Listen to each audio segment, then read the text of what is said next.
go to Bloomington, where the flowers bloom. And let's talk to Melanie. What's up, Melanie? How are we doing? Hi, Dr. John. How are you? I'm good. How are you? I mean, literally couldn't be better. I'm doing pretty good. Good. That's not true. If I had some gummy candies, I'd be all right. So what's up? What's up? So I'm calling because I struggle with seeing my dad's marriage as something good, and I want to find a way to have peace with being second to my stepfamily. Tell me more about that. So my parents divorced when I was 11 years old. Okay. Because my dad had an affair. And he married his mistress as soon as the divorce was final. Okay. I'm 36 years old right now. Okay. And I still see that every time I'm with them. It just never leaves. So hold on. For 27 years, and I'm going to give you 27 years wouldn't be fair because you were 11. So you're 36. So let's just say 25. For 11 years, you've deliberately chosen misery. Either you've chosen misery, you've chosen to hang out with him in a violation of your own boundaries, wondering the whole time, this 11-year-old little girl, Daddy, why are you picking her over us? Why are you picking her over us? And you've continued that conversation. Or misery, you willfully want to go. You want him to continue to be your dad. You want him to continue to be in your life. And you have to be with a woman who you have pegged as the person who helped ruin your life. Like, why have you chosen this loop for 11 years? I saw how it affected my mom. Mm-hmm. And she has passed away. She passed away in 2016. Oh, man. And she was just a wonderful person. Mm-hmm. And it's just like what you just said. It's hard to see that he chose another family over us. And I've done okay with it for a long while. Like, I have not dwelled on it this entire time. Like, it was actually doing okay. What has stirred it up is the last year I've been spending more time with them, like trying, because, I love my dad. I want him in my life, and I want to be in his life. I mean, because he's not a bad person. Here's the big question. Does he want you in his life? I believe he does.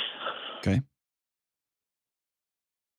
Do you want him in your life because you actually love him and care about him, and you've forgiven him, and you want to have you want to build a new relationship with him? Or do you want him because your mom has passed away and he's all you got left? Or do you want him because you are still desperately hanging on to a fantasy that at some point this all works out? I feel like it's a combination of all of that. All of it? Yeah. There's parts of all of that, everything that you just mentioned. So I want to clear all of the decks, okay? Let's just clear everything. Let's just take our arm and swipe it across the table. Now we got a clean table. Okay. Instead of wading through all the junk on this one, let's go to the very, very end. You're 36. Fast forward to your 40th birthday. What do you want that to look like when it comes to you and your dad? Paint me a very, very vivid picture. I would like us to be closer. Nope. That's too amorphous. Like, paint me, who do you want at the kitchen? Okay. Who do you want at the dining room table? Do you want your dad to swoop you up and take you somewhere? Like, what do you want your 40th birthday to look like? I would love it if he called me up and said, hey, I would like to spend time with you on your birthday. This is your 40th. And I love you and I want to spend time with you today. Just us, and just spend time together. Okay. Doing what?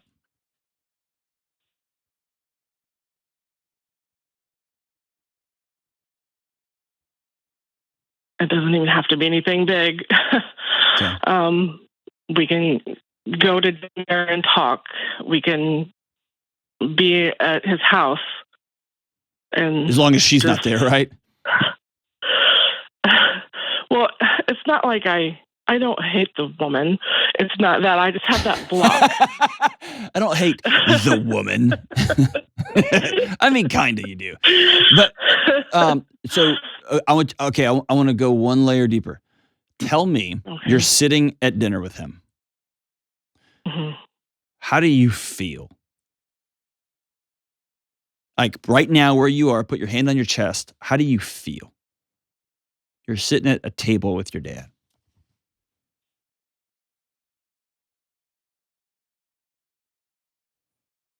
I want more from him. No. That's not what I'm asking. Fast forward to your 40th birthday. Oh, okay. The waiter, you just caught your dad sneaking around telling the waiter that it's her birthday and they're going to do some obnoxious sing-along thing.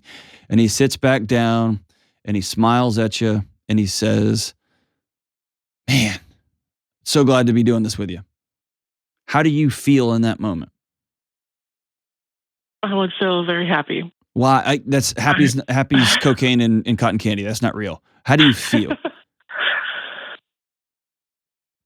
Loved. And you exhaled after you said loved. You feel loved finally. Yes. Okay. That's that 11-year-old girl saying, "Why did you pick her over me?" Yes. Okay. And my promise to you is if all of this played out just from right now, just in not just the current state of your relationship, and you ended up having that moment, it would be mixed with what you just like this peace, this I feel loved. My dad showed up for my 40th birthday. And what you can't feel now, as my guess would be, it would also be filled with rage. Like you wasted 29 or 30 years of my life, right? And so it would be this weird cocktail that feels like it would feel good right now. So let me ask you a hard question. Okay. Would you be able to invite your dad out and have written him a letter and read him the letter? Part of that letter would say, "Inside of me is an 11-year-old little girl still wondering why you chose that family over me. Why you chose that family over me and mom. And if you've got other siblings, you can name them." And then the other part of that letter is, "Daddy, I have a dream that for my 40th birthday, you'll just invite me out and we'll get to spend the day together like we never got to do. I want to get to know you well enough so that when that happens, I'm really excited about it." And here's why I'm suggesting you do something like this. Or let me ask you, like the idea that you would do that, how do you feel about that? I feel okay with that because I've been holding it in for this whole time. Yes. We've never had that conversation, so I do want to. So I want to validate you. This should be the conversation your dad has with you because he's your dad. Yes. And it's been 29 years and it hasn't happened yet. So you as an adult are faced with a choice. Am I going to walk away? Or am I going to keep wishing and I expect him to read my mind? Or even worse, am I going to live in the ambiguity? And what you're doing is a gift to yourself. You're just calling it. You've been playing poker long enough and he might be bluffing. Dad, do you love me?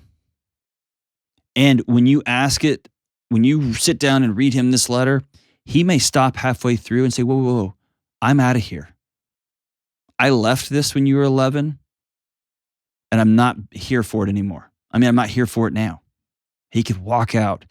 And what you would get is devastating grief and you'd get some clarity. you'd be able to stop chasing that dragon. The other side of it is you could have 30 more years of relationship with him, but you would have to decide to forgive him and stop carrying that baggage. Yes. Yeah. It feels like that baggage is protecting you, and it's not. It's weighing you down. Or to say it another way,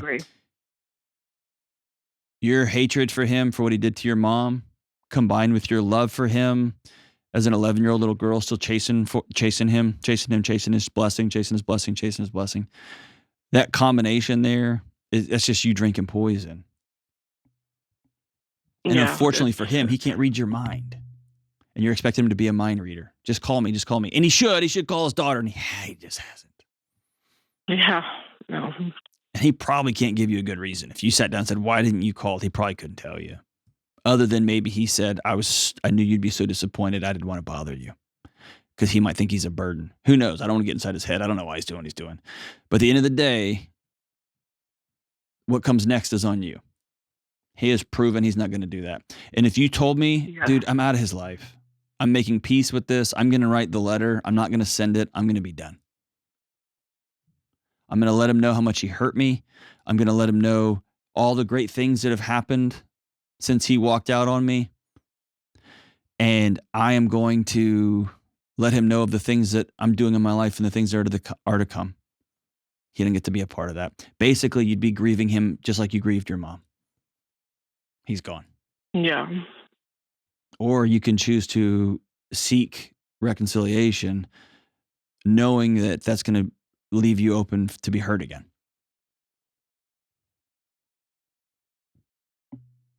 Yes. But also leave you very open for some clarity.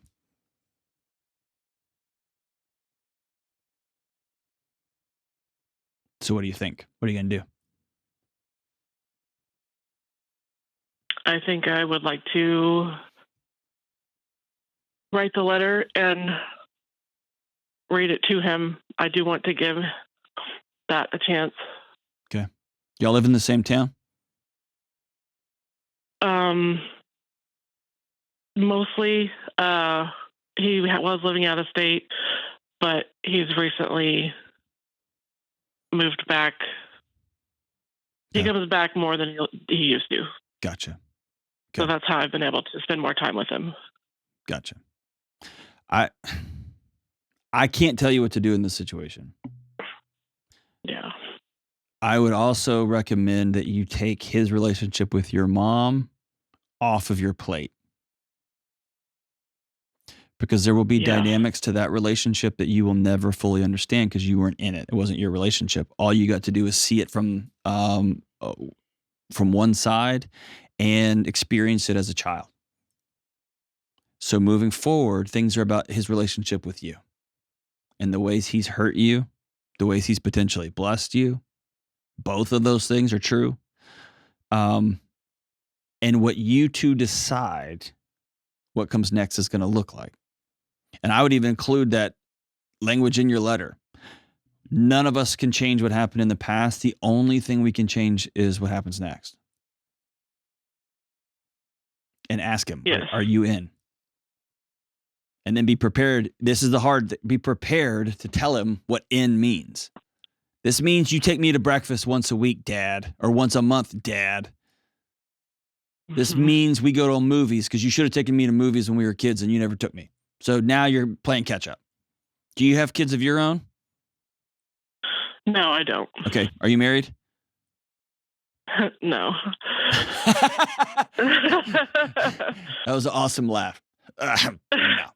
No. If that time comes, you invite him into that too, right? All I have to say is this. What do you want that to look like? But I can tell you if it was me, I would probably err on... I would do what you're doing. Life's too short for me to carry somebody else's bricks. Not going to do it. Life's too short for me to drink poison, hoping that somebody else dies. Life's too short for me expecting people in my life to be mind readers. I've just started being very clear. And sometimes that clearness comes across as like, that guy's a jerk or that guy's demanding. That's fine. But everybody's on the same page. And that is an infinitely healthier place to be. Hang on the line. I'm going to send you a copy of Own Your Past, Change Your Future. I want you to read that as you are writing this letter. Read them, do those things together. Read the book and write that letter together, because the book's going to give you some insight into your own stories that you've picked up along the way and that you've been telling yourself for a long time about the role you played in your dad leaving, which is nonsense. And then it's going to give you some tools on that one terrifying, scary question. Whew, what do we do next? What do we do next? Thanks for sharing your life with us, Melanie. Appreciate it. Let us know how that conversation goes. Give us a call back, because I want to know. Hopefully he grabs your hands across that table and says, hey, honey, I am all in.